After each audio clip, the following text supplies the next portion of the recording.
Olá, mais uma vez estamos aqui com nossas lições. Vamos para as lições pares. Geralmente a gente deixa vocês ler, que está tudo em português, e as pronúncias também tem no seu CD de áudio. Mas eu queria só passar essa lição rapidamente para vocês, dessa Lesson 6, e na página 27. Vamos dar uma olhada aqui, porque tem uma parte importantíssima que eu preciso explicar para vocês, ok? Vamos ver aqui embaixo, na parte de baixo, outro aspecto dos sons, que se resume em 4 pontos tão importantes que somam 50% de aprender um idioma. Então, essa metade eu vou dar para vocês. A outra metade, se você quer ter sucesso no aprender um idioma, no inglês no nosso caso, é você ouvir. Acabou de ler aqui sobre ouvir passivamente. É ouvir muito e treinar os seus frames. Esta é 50%. A outra 50% é entender o que eu vou explicar para vocês agora.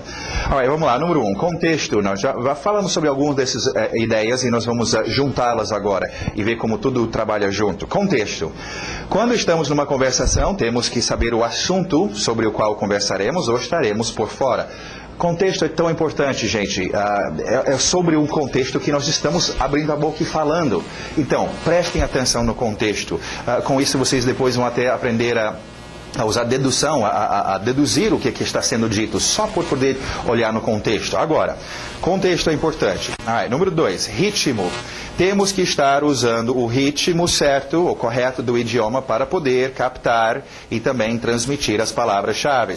Lembra, falamos, cada idioma tem o seu ritmo. É por isso até que nós, quando fazemos as frases, está sublinhado lá, embaixo da batida da frase, para vocês dominarem isso. É um outro ritmo, não é o pagode, ok? Vai dar um problema. Vocês estão acostumados com um tipo de ritmo e tem que dominar o ritmo do inglês, desse outro idioma, para poder transmitir e captar as palavras-chave. Vamos ver o que aqui são palavras-chave. Virando a página, page 28. Alright, palavras-chave. Numa frase, ou nessa conversação, ouvimos apenas as palavras-chave, que nos permite entender a frase sem ter que ouvir cada palavrinha. Essas palavras-chave ocorrem onde temos a batida do ritmo. O tom da voz também acompanha estas palavras-chave e afeta a interpretação. A sua voz vai acompanhar. Vamos ver o que são palavras-chave, e para isso eu queria usar uma frasezinha básica aqui que nós temos em português para vocês verem. Eles querem falar inglês. 4 palavras, uma frase básica, ok? Vamos utilizar disto, então, para eu descrever para vocês 4 cenas diferentes. Dependendo da cena, uma palavra dessas vai ficar mais importante por causa daquela cena. E eu vou destacar essa palavra, ok? Eles querem falar inglês. Vamos usar uns exemplos aqui da escola, ok? Tem um dia que o Tino, o secretário, aí me fala, André, tem um pessoal aí na frente, eles estão querendo falar inglês com você. Aí eu, beleza. Aí eu venho saindo e eu chego aqui na sala, eu olho e eu vejo alguém sentado na mesa, eu chego e já começo a falar inglês com eles. E o Tino vem logo atrás e ele fala, não, André, não, esses aí não são esses que querem falar inglês. Ele vira e aponta para um pessoal sentado no sofá, eles querem falar inglês. Palavra-chave, eles, a entonação dele ficou mais aguda, chamando a atenção. Eles querem falar inglês. Ok? Palavra-chave era eles, por causa daquele contexto. Agora, vamos ver uma outra cena, um outro contexto. Vamos supor que eu tenho às vezes me aparece uma turminha de adolescentes que os pais colocam para estudar inglês, mas o adolescente não está nem aí com inglês. Nem todos, alguns realmente gostam do inglês, mas vamos supor que eu tenho uma daquelas turminhas bagunceiras, é mais jardim de infância do que qualquer coisa sério. E eu aguento um mês disso, aí eu chamo os pais e eu falo, vou ter que cancelar essa turma, porque é só bagunça, e eu não sou babá de ninguém, eu não estou aqui para cuidar de crianças, eu estou dando uma aula, então eles não estão afim de inglês, não querem falar inglês. E as mães vêm e falam, não, professor, eles querem falar inglês. Palavra-chave, querem. A entonação delas subiram. Eles querem, sim, querem. A palavra mais importante, querem. Não é mais eles. Vamos ver uma outra cena agora. Vai mudar a nossa palavra-chave. Mais uma vez, o Tino menciona para mim, tem alguém aí na frente que está muito afim de falar inglês com você, mas eu pensei que ele falou alguém que quer escrever e ler o inglês. Puxa, eu chego com esse pessoal e falo, gente, ler e escrever o inglês é muito difícil, inclusive a gente nem mexe com isso aqui nesse curso.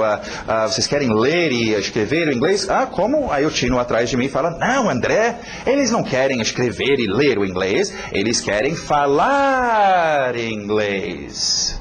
Palavra-chave, falar. A entonação dele chama atenção para essa palavra-chave. Eles querem falar inglês por causa daquele contexto, daquela cena. E por final, esse era meu dia, eu estava errando tudo. E o Tino, eu juro que ele falou que tinha alguém lá na frente querendo falar espanhol. E eu chego com o pessoal, vocês querem falar espanhol? Puxa, eu não sei nada de espanhol, a gente não leciona espanhol.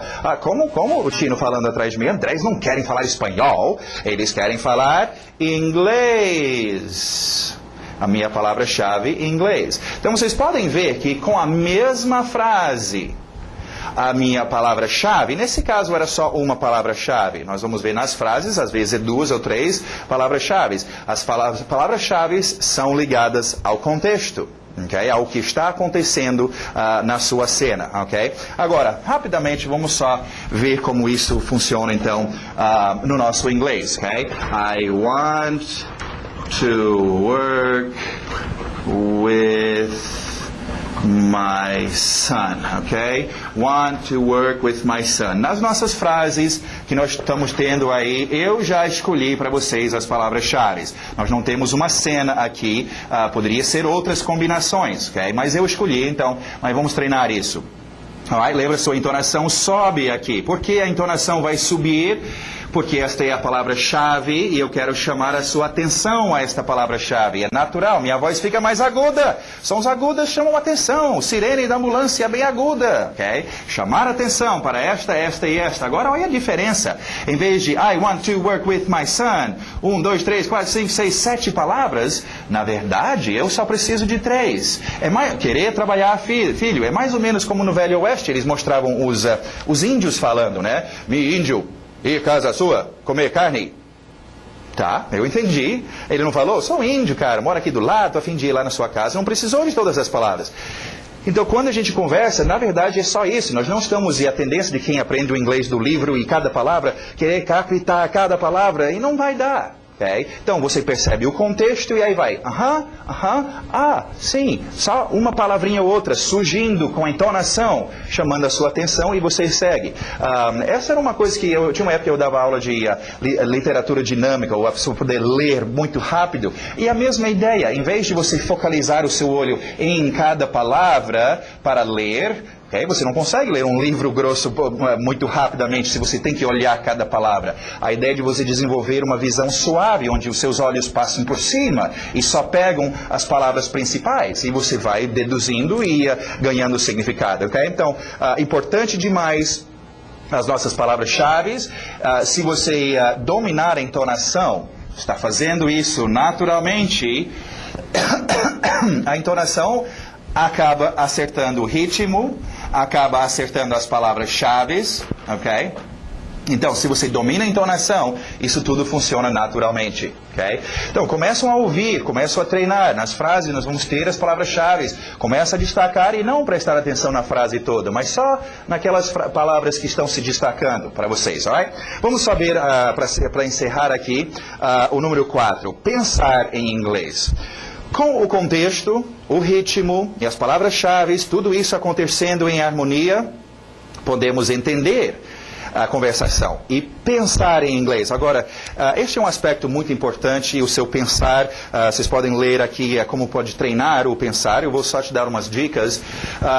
É uma coisa meio estranha, porque pensar, como é que eu treino isso? É uma coisa meio abstrato, ok? Mas exercita, se você quer treinar o seu braço, você vai pegar um peso e treinar o seu braço. Você quer treinar o seu pensar, tem que exercitar o pensar. E o jeito de fazer isso, a primeira coisa, obviamente, é eliminar o português. Porque a sua mente está acostumado a girar, a maquinária gira e funciona bem lubrificado há muitos anos em português. Okay? Agora, o novo maquinário está aí em inglês e vai ter que funcionar, mas nunca rodou. Okay? Agora, conseguiu dominar o português, vamos lá com a nossa maquinária em inglês. Como é que eu penso em inglês? Bom, nunca fiz isso. Você não vai começar a pensar enormes frases, é fazer a sua mente funcionar em inglês. Então, consiga lembrar de uma palavra.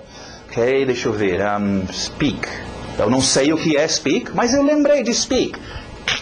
Aquela maquinária mexeu. Brother. Go to the... E tenta, é só fazer a sua mente mexer em inglês e ficar acostumado a isso. Você vai ver o efeito quando você chega para usar o seu inglês. Eita, isso está fazendo muito mais sentido, está muito melhor, porque a maquinária está lubrificada, está acostumada. Então, treine o seu pensar, gente. No seu dia a dia, onde você estiver, parado em fila de banco, não tem nada para fazer, fica pensando, treine os seus pensamentos, ok? É super importante para vocês, alright? Então, isso encerra essa liçãozinha rápida, mas é muito importante você pegar essa ideia e usar agora no seu inglês, alright? Então, até a próxima!